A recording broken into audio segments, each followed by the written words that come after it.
पता है मालती, मैं गर्भवती हूँ। मतलब रमेश जानता है इसके बारे में? मैंने अभी अभी उससे बात की है। उसने बोला है कि वो मुझसे शादी करेगा। कितना अच्छा होगा, एक छोटा सा परिवार होगा हमारा। अनुराधा सपने सजा रही थी और उसकी सहेली मालती के मन में गुस्से का ज्वालामुखी फट रहा था। मालती ने अनुराधा से दूर जाकर रमेश को कॉल किया। बोलो डार्लिंग। मक्खन लगाना छोड़ो, तुम अनुराधा को छोड़ने वाले थे ना? अब वो प्रेग्नेंट है और तुम उससे शादी करना चाहते हो? ये अनुराधा बीना सब कुछ तुम्हें बताती है। गुस्सा मत हो डार्लिंग, गलती से उसके पेट में मेरा बच्चा चला गया। मैं कुछ सोचता हूँ। लेकिन अनुराधा को मालती और रमेश की इस संबंध के बारे में नहीं पता था। वो अपने ही मन में खुश थी।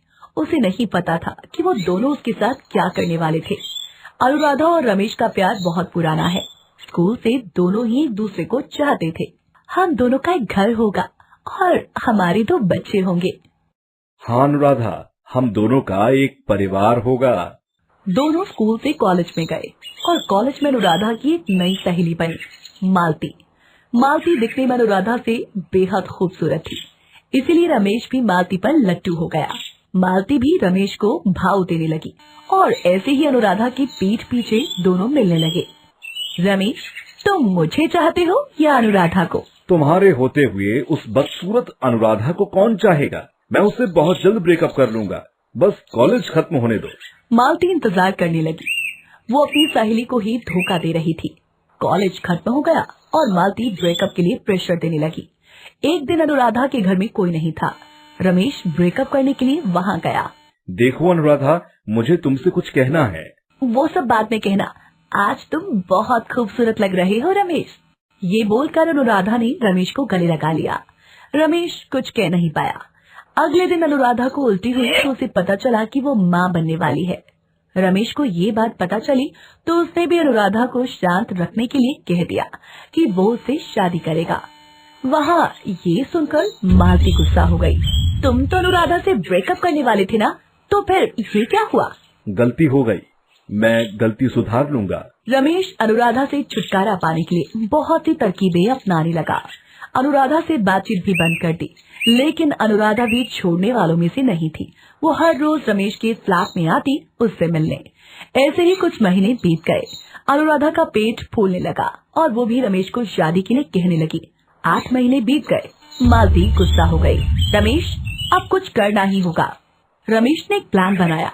उसने अनुराधा को बुलाया और मालती के हाथ में चाकू देकर उसे दरवाजे के पीछे छुपा दिया। अनुराधा घर में घुसी और मालती ने पीछे से उसके शरीर में चाकू घोंप दिया। अनुराधा की मौत हो गई। एक ही बार में माँ और बच्चा दोनों खत्म। रमेश और मालती ने अनुराधा की बॉडी को जंगल में फेंक दिया। अनुराधा की आत्मा बाहर चली आई। धोखा, मेरे साथ धोखा हुआ है। मैं उन दोनों को नहीं छोड़ूंगी। उधर अनुराधा का शरीर हिलने लगा और उसके पेट का बच्चा बाहर चला आया। अनुराधा की डेड बॉडी ने एक लड़के को जन्म दिया। वो बच्चा जोर जोर से रोने लगा।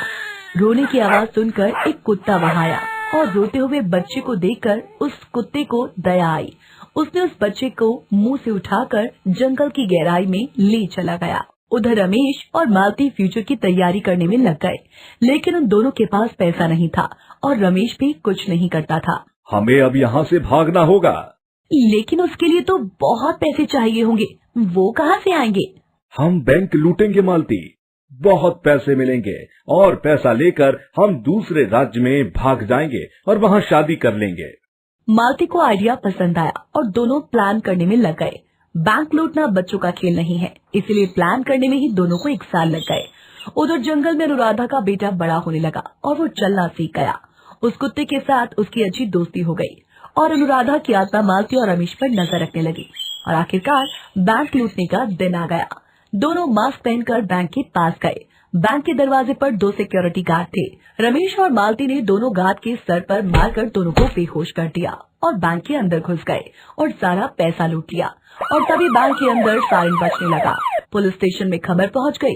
अरे, बैंक में डकैती हो रही है, अभी चलो। पुलिस निकल पड़ी। उधर रमेश और मालती पैसे लेकर गाड़ी में बैठकर भागने लगे। बहुत पैसा मिला है आज तो, मजा ही आ गया। अब पूरी जिंदगी आराम करूंगी।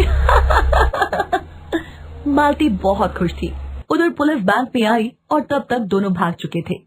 काश थोड़ा जल्दी आते। तभी वहाँ अनुराधा की आत्मा आई। चिंता मत कीजिए सर, आपको वो दोनों डकैत मिल जाएंगे। उधर अनुराधा का बेटा उस कुत्ते के साथ रात को घूमने निकला। जंगल में रहकर वो लड़का बहुत साहसी बन गया था और वहाँ रमेश और मालती गाड़ी लेकर फरार होने के चक्कर में थे। रमेश बहुत तेजी से गाड़ी चला रहा था कि तभी गाड़ी के सामने वो कुत्ता आ गया। रमेश तेजी से गाड़ी को मोड़ने की कोशिश करता नजर आया, लेकिन गाड़ी जाकर एक पेड़ से टकरा गई। दोनों के सर से खून निकलने लगा। दोनों गाड़ी से बाहर आए। रास्ते में उस कुत्ते के साथ उस बच्चे को देखकर रमेश गुस्सा हो गया। तुम दोनों के लिए अभी मर जाते हम दोनों। तुम दोनों को तो मैं खत्म कर दूंगा। रमेश दोनों को मारने ही जा रहा था कि इतने में वो आत्मा आ गई और रमेश को रोक लिया। पता है ये बच्चा कौन है? ये तुम्हारा बेटा है रमेश। तुम दोनों को तो अपने किए की सजा मिलकर रहेगी। उस आत्मा ने दोनों को बहुत मारा और फिर दोनों को पुलिस के हवाले कर दिया। उन दोनों को फांसी की सजा सुनाई गई। उस आत्मा ने बच्चे को गोद में लिया और ऐसे ही उनको इंसाफ मिल गया और इसके बाद वो लोग खुशी खुशी रहने लगे।